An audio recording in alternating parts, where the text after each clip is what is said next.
कमरा कराह उठा, धूल नीचे बरसने लगी, मानो आने वाले कहर का आगाज हो। हवा में चटखटाहट, मानो टुकड़े की ऊर्जा मरते हुए अंगारे की तरह घूम रही हो। टुकड़ा, वो चला गया। हमें यहां से जाना होगा, अभी। आरव की आवाज तेज थी, दहशत से भरी हुई। उसने प्रिया का हाथ पकड़ा, उसे कमरे से बाहर की तरफ खींचते हुए। जमीन कांपने लगी, पत्थर गिरने लगे, उनका रास्ता रोकते हुए। इधर!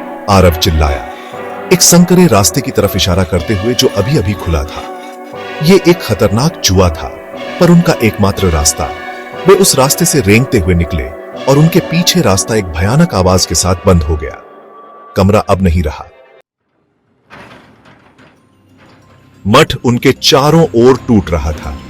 यह एक समय की बात थी जब यह मठ शांति और स्थिरता का प्रतीक था, लेकिन अब यह अपने अंतिम क्षणों में था। खंभे टूट रहे थे, सदियों पुरानी दीवारों पर बनी कलाकृतियां गिरते हुए मलबे के नीचे गायब हो रही थी। हर तरफ से धूल और पत्थर गिर रहे थे, जैसे कि यह प्राचीन संरचना अपने ही भार से दब रही हो। हवा धूल और सड़ांध से भरी थी। हर सांस लेना मुश्किल हो रहा था और हर कदम एक नई चुनौती थी। हम नहीं बचेंगे, ये सब कुछ खत्म हो जाएगा। माया रोई, उसकी आवाज टूटते हुए ढांचे की गर्जना में बमुश्किल सुनाई दे रही थी। उसकी आंखों में डर और निराशा साफ झलक रही थी। वे गलियारों से भागे, हर मोड़ पर और ज्यादा तबाही नजर आ रही थी। हर कदम पर एक नई चुनौती, एक नया खतरा। सदियों का बोझ मठ को कुचल रहा था, उसे धूल में बदल रहा था। यह एक समय की बात थी जब यह मठ शांति और स्थिरता का प्रतीक था, लेकिन अब यह अपने अंतिम क्षणों में था। बस पहुंचने ही वाले हैं, हमें जल्दी करना होगा, आरव चिल्लाया, आगे की तरफ इशारा करते हुए। उसकी आंखों में उम्मीद की एक चमक थी। उसे मुख्य द्वार की हल्की सी झलक दिखाई दे रही थी, जैसे कि यह एक नई शुरुआत का संकेत हो। घूमते हुए कहर में उम्मीद की एक किरण। यह किरण उन्हें आगे बढ़ने की प्रेरणा दे रही थी, पर जैसे ही वे बाहर निकलने की तरफ लड़खड़ाते हुए बढ़े, प्रिया चीखी और जमीन पर गिर पड़ी। उसकी चीख ने सबको चौंका दिया और वे उसकी मदद के लिए दौड़े। प्रिया, तुम मुझे छोड़कर नहीं जा सकती।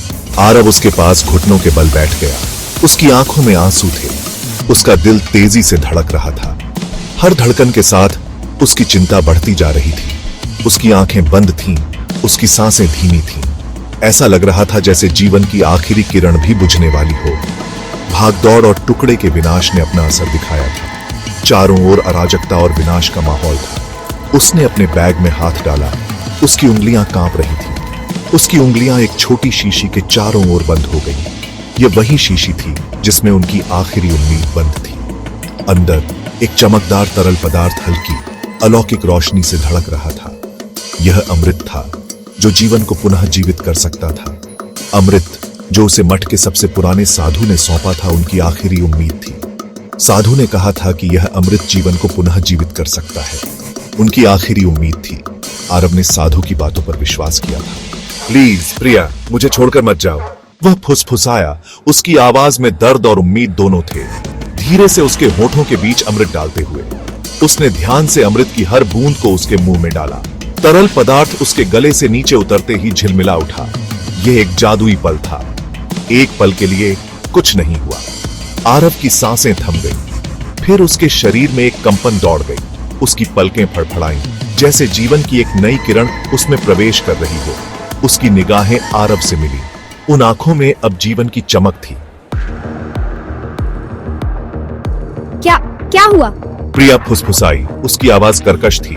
वह उठी, उसका हाथ सहज ही उसके गले में पड़े ताबीज पर चला गया। यह गर्म महसूस हो रहा था, एक अजीब ऊर्जा के साथ धड़क रहा था। वो टुकड़ा, अब वो तुमसे जुड़ा है। तुम एक गाइड हो प्रिया, लेकिन एक निशाना भी। प्रिया ने अपने हाथ की तरफ देखा। उसकी उंगलियां ताबीज पर बनी नक्काशी को ट्रेस कर रही थी। वह अब उन्हें महसूस कर सकती थी। बाकी टुकड़े पूरे भारत में बिखरे हुए थे। उनके स्थान, उनकी शक्ति, यह सब उसके माध्यम से बह रहा था। उसके दिमाग में फुसफुसाहट का एक संगीत। वे आखिरकार टूटते हुए मठ से बाहर निकल गए। घास पर गिर पड़े, हाँपते हुए। सूरज डूब रहा था, खंडहरों पर लंबी परछाई डाल रहा था। उनका आश्रय अब नहीं रहा। दूसरे टुकड़े, मैं उन्हें महसूस कर सकती हूँ, प्रिया ने कहा। उसकी आवाज अब मजबूत थी। उसने अपनी आंखें बंद कर ली, फुसफुसाहट पर ध्यान केंद्रित करते हुए। एक विशेष रूप से उसे बुला रहा था। यह धीमी, दूर, लेकिन निर्विवाद रूप से मजबूत थी। ये गहराई में है, समुद्र में डूबे हुए शहर में। द्वारका, हमें द्वारका जाना होगा। आरव ध्यान से सुन रहा था। उसके चेहरे पर विस्मय और घबराहट का मिश्रण था। द्वारका भगवान कृष्ण का प्रसिद्ध शहर सदियों पहले समुद्र में समा गया था। यह मिथक और किंवदंतियों का स्थान था, एक ऐसी जगह जिसके बारे में धीमी आवाज में बात की जाती थी। द्वारका असली है? माया ने सांस ली। उसकी आंखें आश्चर्य से फैली हुई थीं। प्राचीन कहानियां सच थीं।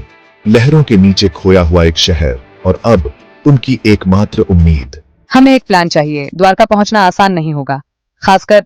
वह झिझका प्रिया की तरफ देखते हुए।